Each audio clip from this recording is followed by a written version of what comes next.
ప్రభుత్వ పాఠశాలకు విద్యార్థులు సులభంగా రాకపోకలు సాగించేందుకు ప్రత్యేక వాహనాన్ని ఏర్పాటు చేసి ఆదర్శంగా నిలిచారు. ప్రైవేట్ పాఠశాలలు వద్దు, ప్రభుత్వ పాఠశాలే ముద్దు అనే నినాదంతో ప్రభుత్వ విద్యను ప్రోత్సహిస్తూ ఉన్నారు. ఈ సందర్భంగా సర్పంచ్ తులా మనోహరరావు మాట్లాడుతూ రాష్ట్ర ప్రభుత్వం విద్యాభివృద్ధికి పెద్దపీట వేస్తోందని, ప్రభుత్వ పాఠశాలలోనే మెరుగైన విద్య అందుబాటులో ఉందని పేర్కొన్నారు. ప్రభుత్వ పాఠశాలలో చదివిన విద్యార్థులకు ఉజ్వల భవిష్యత్తు ఉంటుందని, పాఠశాల అభివృద్ధికి తాను నిరంతరం కృషి చేస్తానని హామీ ఇచ్చారు. విద్యార్థుల సౌకర్యార్థం వాహనం ఏర్పాటు చేయడం పట్ల గ్రామస్తులు, తల్లిదండ్రులు హర్షం వ్యక్తం చేశారు. తమ సొంత ప్రత్యేక వాహనాన్ని ఏర్పాటు చేసిన సర్పంచ్ కు విద్యార్థులు కృతజ్ఞతలు తెలిపారు. ప్రభుత్వ పాఠశాల అభివృద్ధికి ప్రజాప్రతినిధులు ఇలాంటి చర్యలు చేపట్టడం అభినందనీయమని గ్రామ పెద్దలు పేర్కొన్నారు.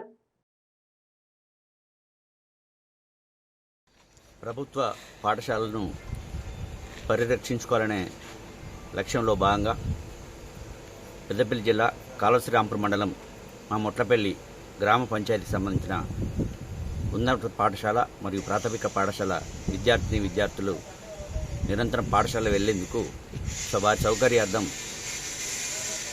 ప్రత్యేకంగా ఒక వాహనాన్ని ఏర్పాటు చేయడం జరిగింది. ఎందుకంటే ఒకవైపు డాగ్స్, మరోవైపు కోతుల బిడతతోని, అంతేకాకుండా గ్రామానికి కొంత దూరంలో ఉంది పాఠశాల అనే ఒక ఆలోచనతో విద్యార్థుల తల్లిదండ్రులు ప్రభుత్వ పాఠశాలకు కాకుండా ఇతర ప్రైవేట్ పాఠశాలకు వాహనాల ద్వారా పంపించడం జరుగుతుంది.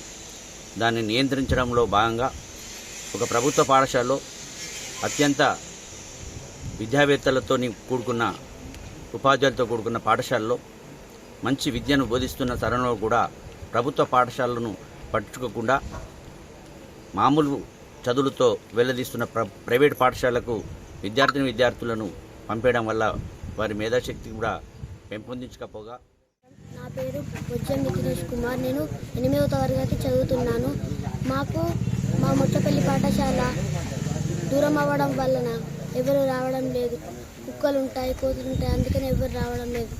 దయచేసి ప్రైవేట్ స్కూల్కి వెళ్ళే వారందరూ మా పాఠశాలకు రావాల్సిందిగా కోరుతున్నాం.